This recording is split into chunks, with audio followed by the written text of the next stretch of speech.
Howdy y'all, Fuzzy Biker here in the Fuzzy Biker Garage. Can you hear the wind roaring out there? It's about a 51 degree day. It's fall. We're just starting the cold weather riding season. I ride all year long. Anyway, anniversary of sorts. This is my Royal Enfield Himalayan. It's got 24,000 miles on it. I put money down on that 2 years ago yesterday, and I picked it up and started riding it 2 years ago today. About this time 2 years ago today. And you know, it's been a great motorcycle. I've got 24,000 miles on it, and I think I can give you all some special insight into that. And the big question I want to answer today is this motorcycle too slow? That's the big one everybody wants to know, you know. It's got 24 horsepower, 24 foot-pounds of torque. That's about 32 newton meters. And everybody, you know, it won't do the job. It doesn't have enough power. You know, it is an ADV bike. And I think I can give you some special insight into that. Just a little bit to reference. I do have a 900 Triumph over yonder, and of course this motorcycle, and I've also got a Sportster that I keep at another place. So I know a little bit about, you know, bigger motorcycles. Anyway, let me get my gear on, and we are going to go for a ride. Wahoo! Well, I think I'm going to start with why I bought this motorcycle and what else I looked at before I bought this motorcycle.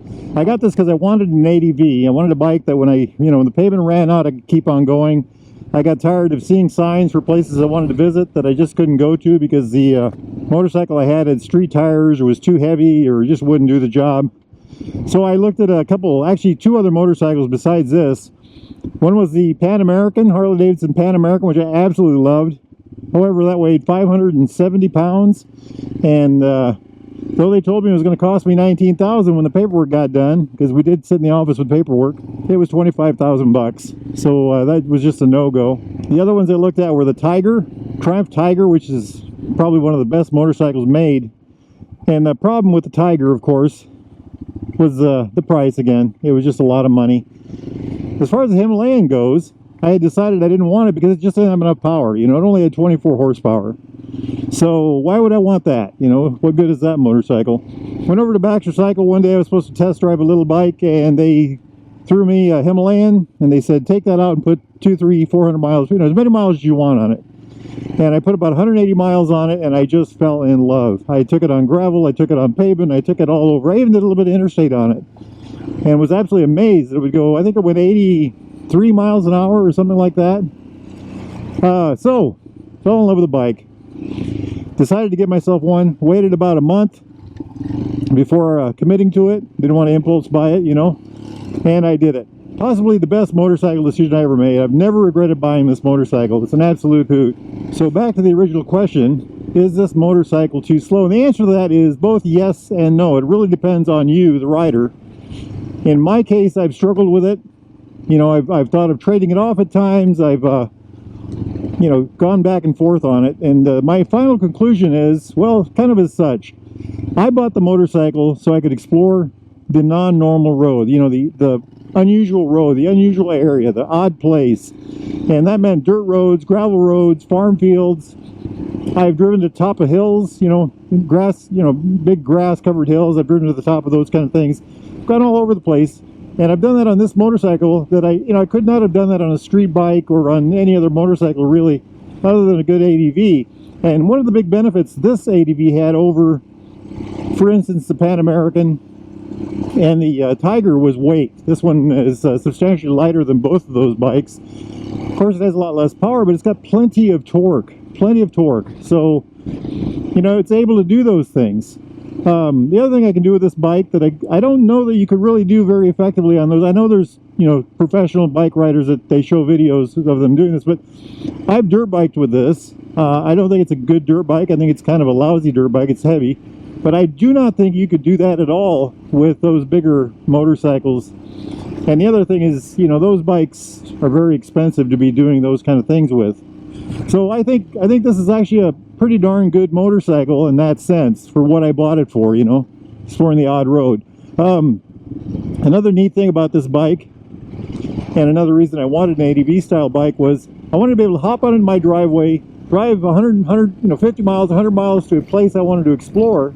In this case, let's say the Loess Hills. Those are about 50 miles away from my home. Get there and then use the off-road features, you know, use the dirt roading and the gravel roading, and have a bike that could just get me there do my exploring, looking around, and then get me home without any problems. And this thing does that very well. Next thing I would talk about is two-lane blacktopping.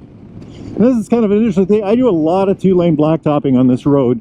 And I want to talk real quick. I had a ride with a couple friends of mine, one on a Harley, one on a Goldwing. And we went about 60 miles. I led the pack because I knew where we were going. We were going to Concourse de Cornfield, something like a motorcycle show. We got there and they were complaining about the bumpy roads. The bumpy roads. Oh, the roads are just terrible. And I had no experience like that. And the reason was, I've got, you know, almost 8 inches of suspension in the front and about 7 on the back. The bike did just well. It made a rough ride a smooth ride. You know, this bike's made for going over bumpy roads, I guess. You know, dirt and gravel roads that just are not known for being very smooth, you know. The other thing that we had that it was kind of interesting is they told me I was going too fast, and my speedo never jumped over 60 on that ride because I know they don't like to go that fast. So the question was what was going on. On the way home, I let them lead, and what I found was they were slowing down about 50 miles an hour for the curves. It was very curvy roads we were on, and I wasn't having that, you know. And the couple things about that: one is the bike does curves very well, and the other one is I do ride an awful lot compared to most people, so I suppose I might be a little more tuned into riding.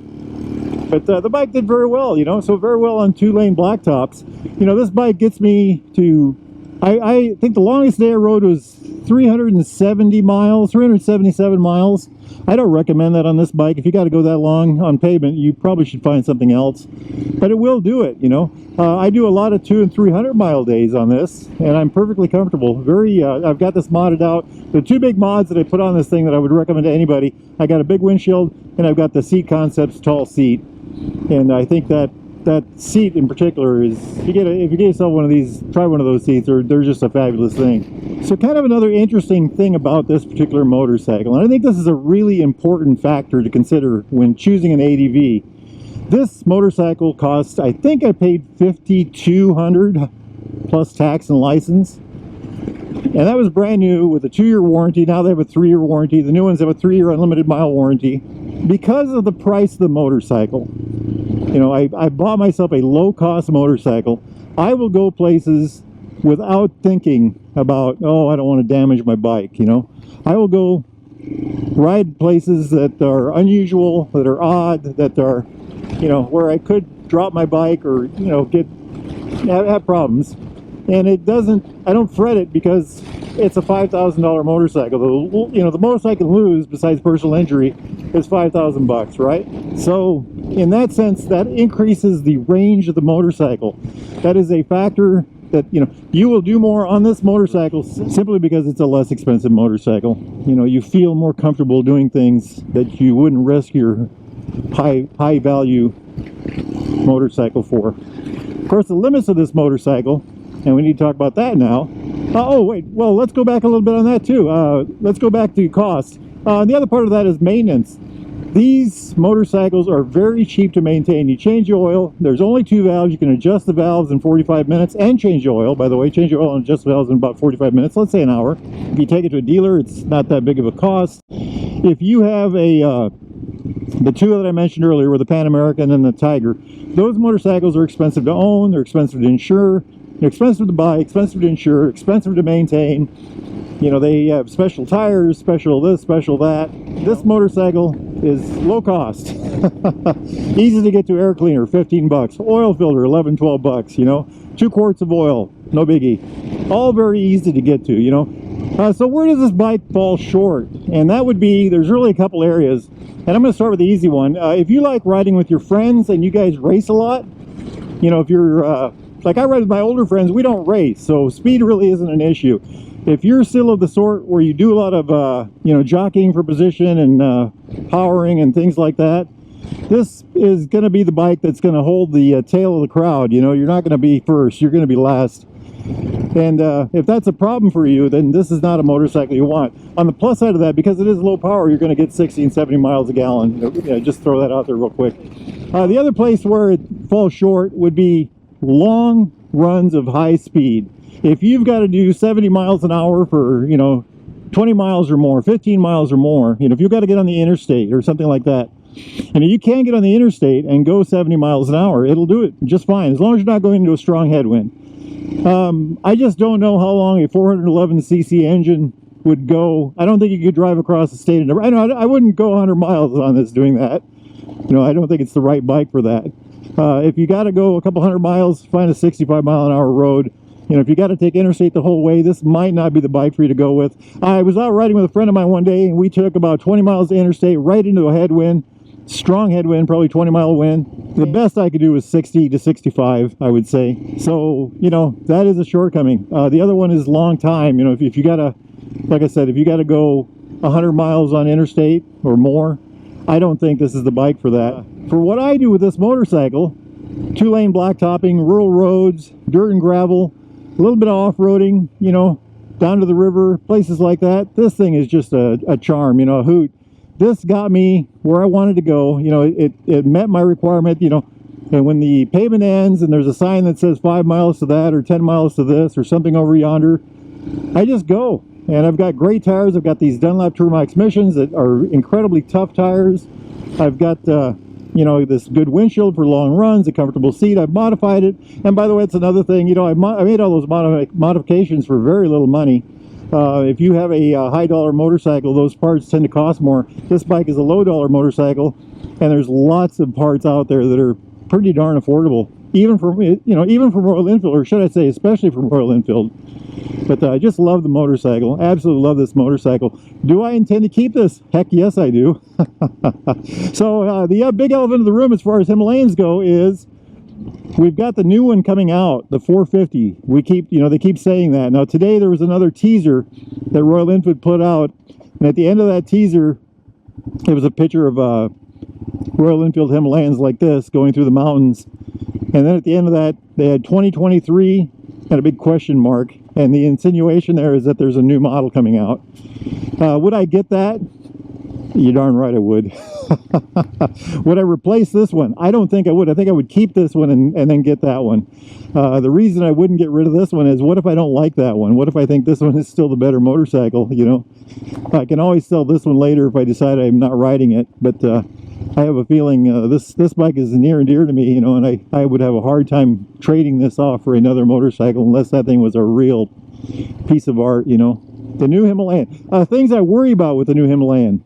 One of the things I like about this particular motorcycle is, even though it's an overhead cam, it's only got 2 valves, and it's a, one of those where you loosen the lock nut and you turn the tab to adjust the valve. There are no shims. The new one, it's supposed to put out about, they claim it's going to be around 40 horsepower. Let's say it does 35. Will that have a shimmed head? If it does, that's fine, as long as I can get to it and it's easy to deal with. But I would sure like something where I don't have to carry shims, or if I went on a long ride, and something I can just work on. This bike is so easy to work on. It's just such a pleasure to. You can work on this thing in a parking lot or the side of the road. It's really that simple. Other things I worry about with the new one, it's liquid cooled, so that'll be a change. That'll be the first Royal Enfield that's liquid cooled ever. I've had liquid cooled bikes before. They work fine. I've had problems before, like on super hot days where they'll squirt fluid on the ground and kind of panic you, but I don't think anything ever goes wrong. I've never had anything go wrong anyway. So yeah, the new Himalayan, I look forward to seeing that. The old Himalayan like this one, I just love it. Is it too slow? Depends on your riding style. If you need to go fast all the time, do not get a Himalayan. If you're able to enjoy the ride, ride outside of the motorcycle, enjoy the scenery, you will love the stability and the predictable power of these beautiful Royal Enfield Himalayan. Now, it's a cool day. I am pretty warm. I've got my Royal Enfield cargo jacket on. I've got my Noru long underwear on. I've got my heavy boots on with long socks. I think I am going to go for a ride. If it's nice out where you're at, or even if it isn't, get out there and ride, my friends. Wahoo!